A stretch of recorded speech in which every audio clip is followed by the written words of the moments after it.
Hello listeners, कैसे आप सभी। मैं मिशन हूँ और आपका स्वागत है जस्ट इमेजिन ऑडियो पे, जहाँ पर आज हम फिर से सुनने वाले हैं माय म्यूट मेरी वाइफ का नेक्स्ट पार्ट। तो चलिए शुरू करते हैं। उससे पहले अगर वीडियो आपको पसंद आता है तो ज़रूर से लाइक करना और चैनल को सब्सक्राइब करना बिल्कुल भी मत भूलना, बिकॉज मैंने खुद को बस दिसंबर तक के ही टाइम दे रखे हैं। अगर आप मुझे पसंद करते हो, आप चाहते हो कि मैं यूट्यूब पे रहूँ, तो ज़रूर से सब्सक्राइब कर देना एंड वीडियो को एंड तक देखना।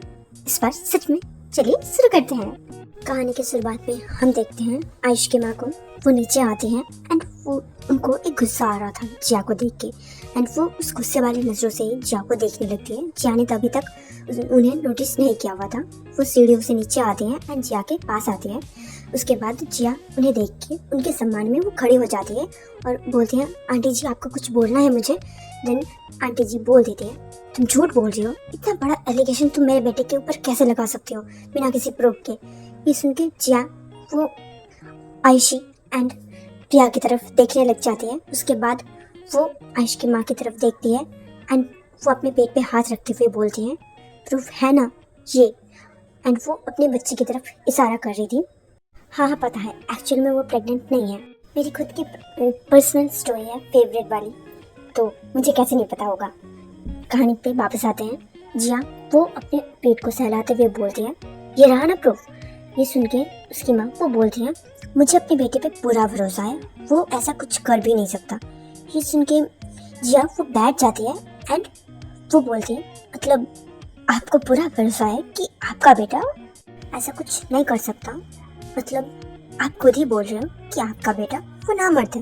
मतलब एक लड़की को ऐसे ही पूरी रात बिना टच करे वो रह सकता है एक ही बिस्तर में। ये सुन के उसकी माँ वो गुस्सा हो जाती है एंड चिल्लाते हुए बोलती है, सट आप और अपना ये मुंह बंद करो, और तुम झूठ बोल रहे हो, ये मुझे पता है।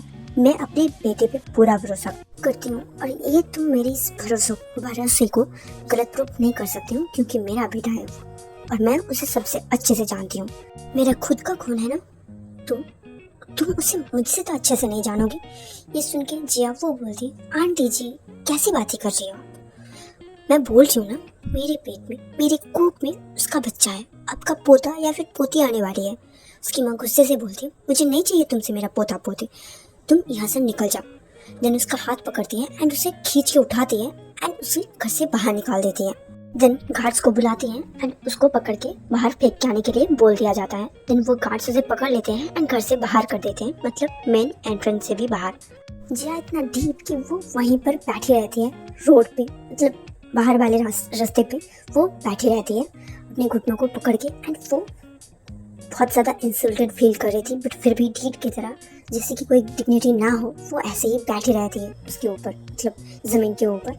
एंड वो बस देख रही थी आसपास की जगह को एंड वो मन में बोलती है कि मैं इस घर में तो घुस के रहूँगी और इस इंसल्ट का मैं बदला भी लूँगी आपसे, एक बार आयुष से शादी हो जाने दो, उसके बाद बढ़िया तेरी टिकट तो मैं वृद्धाश्रम की ही कट पाऊंगी, क्योंकि ओल्ड एज में तो ओल्ड एज होम ही काम आता है और वहाँ पर ही रहना शोभा देता है।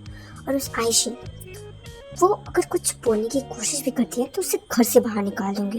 वैसे भी आयुष इस घर का बेटा है और वो बेटी है, वो अपने ससुराल जाए ना, यहाँ पर क्यों बैठी हुई है। भले ये सब उसके दिल में चल रहा था, बट फिर भी उसके दिल में एक अजीब सी बेचैनी हो रही थी, जैसे कि उसकी अंतरात्मा उसको रोक रही है कि ये सब मत करो, बट फिर भी वो करे जा रही थी। थोड़ी देर, मतलब लगभग 1 घंटा वो ऐसे ही बैठी रहती है। हम देखते हैं दूसरी तरफ जो क्रिस है और आयुष, वो दोनों मतलब वो चारों वो घर के लिए वापस आ रहे थे एंड वो गेट से अंदर घुस जाते हैं। वो देखती है आयुष की कार, उसके बाद वो उठ जाते हैं एंड वहाँ से चली जाती हैं, अपने कपड़ों को झाड़ती हैं एंड वहाँ से एक टैक्सी लेके वो निकल जाती है अपने घर के लिए। हम घर के अंदर का माहौल देखते हैं। प्रियंका, आयुषी, वो दोनों उसकी माँ को कंसोल करने की कोशिश कर रही थी एंड बार बार यही बोल रही थी, रिपीट कर रही थी कि वो ऐसा नहीं कर सकता है, कुछ मिसअंडरस्टैंडिंग ज़रूर है, हमें कंफर्म करना चाहिए कि उस दिन क्या हुआ था। और उसकी माँ जो थी वो काफ़ी टेंशन में वहाँ पर अपना माथा पकड़े बैठी हुई थी और वो चारों अब घर के अंदर आ रहे थे। जो बच्चे थे वो सो गए थे। आयुष ने आयान को गोद में उठा रखा था एंड कृष ने कृषा को। उन लोगों को आते देख जो नैनीज थी वो बच्चों को उठा लेती हैं एंड उनकी जगह पे रख के आती है, मतलब जहाँ पर वो लोग सोते हैं वहाँ पर उनको सुला के वो लोग सुलाने के लिए चले जाते हैं। दूसरी तरफ हम देखते हैं आयुष एंड क्रिश, वो दोनों घर के अंदर आते हैं। क्रिश का मूड काफ़ी ख़राब था अभी भी, बट उसको समझ में नहीं आ रहा था कि उसे क्या करना चाहिए। वो वापस तो आ गया था, बट फिर भी उसको बहुत गुस्सा आ रहा था क्योंकि आयुष ने उससे इतनी बड़ी बात छुपाई। पहली बात तो उसने ऐसा क्या मतलब क्यों किया, और दूसरी बात उसने ये बात उससे छुपाई क्यों। इसी वजह से सारे रास्ते आयुष और क्रिश के बीच में कोई बात नहीं होती, क्योंकि क्रिश वो जवाब ही नहीं दे रहा था आयुष को। वो लोग जाने के बाद, मतलब घर के अंदर आने के बाद, वो उनके साथ ही बैठ जाते हैं। क्रिश अभी भी किसी से कोई बात नहीं कर रहा था, और आयुष वो भी गिल्ट के मारे, या फिर बोलो उसको अंदर से अजीब सा लग रहा था कि ये सब कुछ हो गया उसके साथ, इस वजह से वो बात नहीं कर रहा था। आयुष की माँ वो जब देखती है, उन दोनों को नोटिस करती है, वो खड़ी होती है एंड वो आयुष के पास जाती है। ये देख के आयुष वो खड़ा हो जाता है। उसकी माँ उसे कस के थप्पड़ मारती है एंड पूछती है ये सब क्या है। वो लड़की कैसे बोल सकती है? अगर तुमने कुछ किया नहीं होगा तो वो तुम पे इल्ज़ाम कैसे लगा सकती है, एंड उस इल्ज़ाम को लेके वो मेरे पास कैसे आ सकती है? ये घर के अंदर तक आ गई है बात। वो लड़की आने के बाद वो सवाल लड़ा रही थी मेरे साथ एंड बोल रही थी कि उसके कोख में तुम्हारा बच्चा है। कैसे हो सकता है ये? जवाब दो, तुम कैसे चीट कर सकते हो? तुम्हारे पास ऑलरेडी तुम्हारा पार्टनर है, तो तुम किसी और लड़की के साथ इन्वॉल्व भी कैसे हो सकते हो? जबकि जब हमने तुम्हारी शादी एक लड़की के साथ फिक्स की थी, तब तुमने रिफ्यूज़ कर दिया था। तुमने कहा था कि तुम्हें लड़के पसंद है। अब जब तुम्हारी शादी एक लड़के के साथ हो गई है, तुम उसके साथ हो, तुम दोनों के 2 बच्चे हैं, अब तुम उस पर चीट कर रहे हो किसी लड़की के साथ। आयुष वो कुछ भी नहीं बोल रहा था एंड वो जो है उसकी आंखों से आंसू आ जाते हैं एंड वो अब आँख उठा के अपनी माँ की तरफ देखता है एंड वो उनको हग कर लेता है एंड बोलता है मुझे नहीं पता माँ, मुझे कुछ भी समझ में नहीं आ रहा है कि मैं तो किसी लड़की से आज तक अट्रैक्ट हुआ नहीं, तो ऐसा कैसे हो सकता है? ये सुन के जो है आयुषी एंड प्रिया वो दोनों भी एग्री करते हैं एंड बोलते हैं कि हाँ ये बात तो सच है। उसके बाद आयुष की माँ वो क्रिस के पास जाती है, उसके हाथों को पकड़ती है और उसको खुद की तरफ जो है देखने के लिए बोलती है, बेटा मेरी आंखों में देखो। देन क्रिश वो उनके आंखों में देखता है। उसके बाद वो बोलती है कि देखो बेटा मुझे माफ़ कर दो, शायद से मेरी परवरिश में कोई गलती हो गई है, फिर मुझे नहीं पता कि क्या हुआ है, बट स्टिल तुम्हें सफ़र करना पड़ रहा है मेरे बेटे की वजह से। इसी वजह से मैं तुमसे माफ़ी मांगना चाहती हूँ, माफ़ कर दोगे मुझे? ये सुन के क्रिस जिसका दुख दर्द अभी तक उसने अपने दिल पे दबा के रखा था, वो एक साथ जो है बाहर आ जाते हैं एंड वो रोने लग जाता है। उसके बाद वो भी उन्हें हग कर लेता है एंड वो कुछ नहीं बोल रहा था, बस हग करके रोए जा रहा था। उसके सारे इमोशंस वो बाहर आ चुके थे। हम देखते हैं प्रियंका वो आयुषी के कान में बोलती है कि इतनी देर से क्रिश वो कुछ बोल क्यों नहीं रहा है, उसको क्या इतना ज़्यादा बुरा लग गया है, मतलब उसको और बात ही नहीं करनी।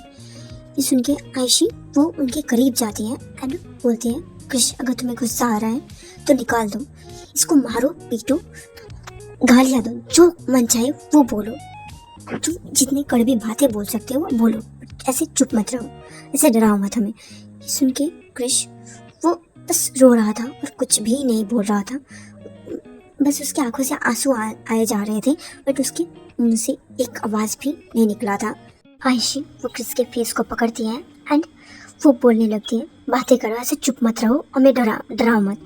ये सुन के आयुष वो भी जो है क्रिस की तरफ जाता है एंड उसके फेस को पकड़ के वो बोलता है देखो अगर तुम्हें कुछ भी बोलना है तुम बोलो, तुम्हें मुझे मारना है तो मारो। उसका हाथ लेता है एंड खुद को ही थप्पड़ मारने लगता है और बोलता है मेरी गलती है, देखो मेरी गलती है, तुम मुझे सुनाना चाहते हो तो सुनाओ, मारना चाहते हो तो मारो, बट ऐसे चुप मत रहो प्लीज़ प्लीज़। आयुष को वो विजन्स बार बार आ रहे थे, जैसे पिछली बार ऐसे ही वो साइलेंट हो गई थी, देन वो चली गई थी वहाँ से। उसके बाद 10 साल तक वो ऐसे ही गायब रहा था। चलो थोड़ा सा फ्लैशबैक देख लेते हैं कीर्ति के पास।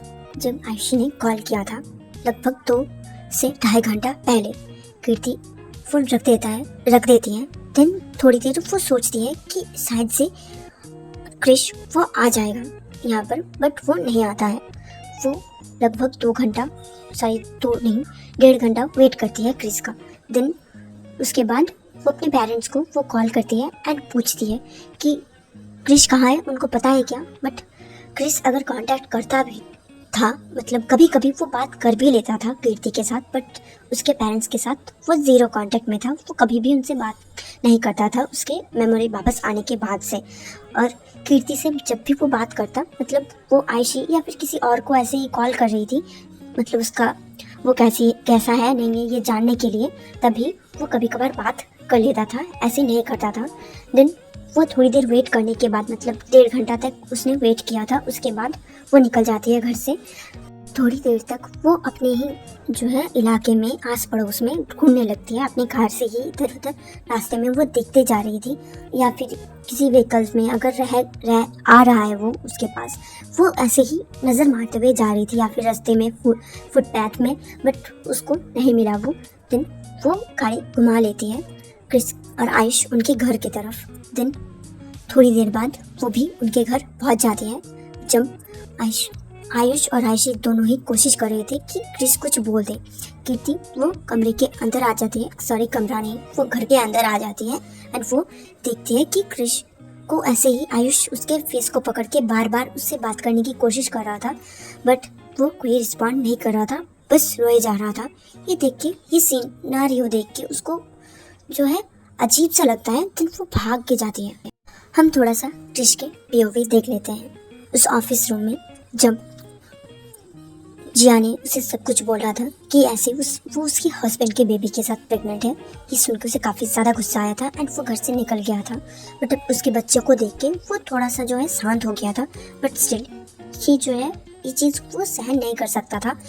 ये बात उसके डिग्निटी पे आ जाती है कि अगर उसका हस्बैंड उसे नहीं चाहता और किसी और को चाहता है तो उसको नहीं रहना चाहिए उसके साथ, उस आदमी को छोड़ देना चाहिए।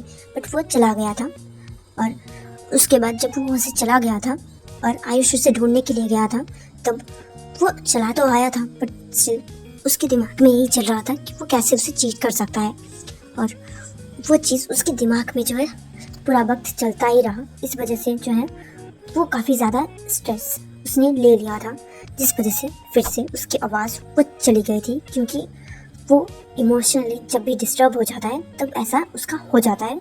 मतलब एक्चुअली उसके फिजिकली कोई भी प्रॉब्लम नहीं आती है, बट मेंटल प्रॉब्लम है ये कि वो बात करना ही भूल जाता है, कैसे उसको बात करना चाहिए वो भूल जाता है। जब इंटेंस सॉरो उसके दिमाग में चढ़ जाता है तभी ऐसा उसके साथ होता है, वही उसके साथ हो रहा था। कीर्ति ये देख के वो भाग के जाती है क्रिस के पास एंड उसका हाथ पकड़ती है। वो भी उसे बोलने लगती है कि क्या हुआ है, तुम ऐसे बात क्यों नहीं कर रहे हो, वो दोनों कब से बोल रहे हैं ना, तो तुम कुछ बोल दो ना। ये देख के जो है क्रिस वो बोलने की तो कोशिश करता है, बट उसका आवाज़ वो फिर से चला गया था एंड वो जो है इशारे में ही बोलता है कि वो बोल ही नहीं पा रहा है कुछ, उसकी आवाज़ वो फिर से चली गई है। ये देख के कीर्ति उसे काफ़ी ज़्यादा बुरा लगने लगता है।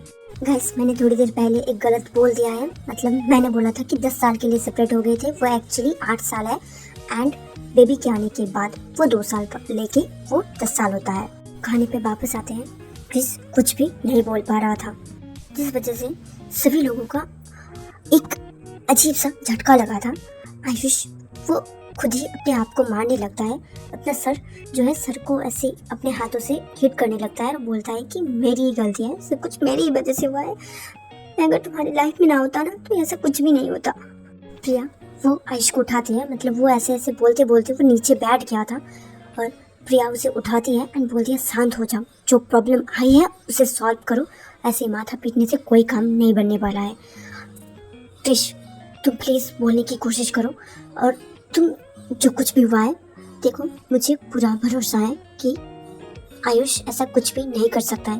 भले ही आयुष को कुछ भी याद नहीं है उस रात के बारे में, बट स्टिल तुम्हें भरोसा रखना चाहिए। सुन के क्रिश वो बोलता है मैं कैसे भरोसा रखूं, जब वो मुझे कंफर्म करके नहीं बोल सकता कि उसने ये सब कुछ नहीं किया है।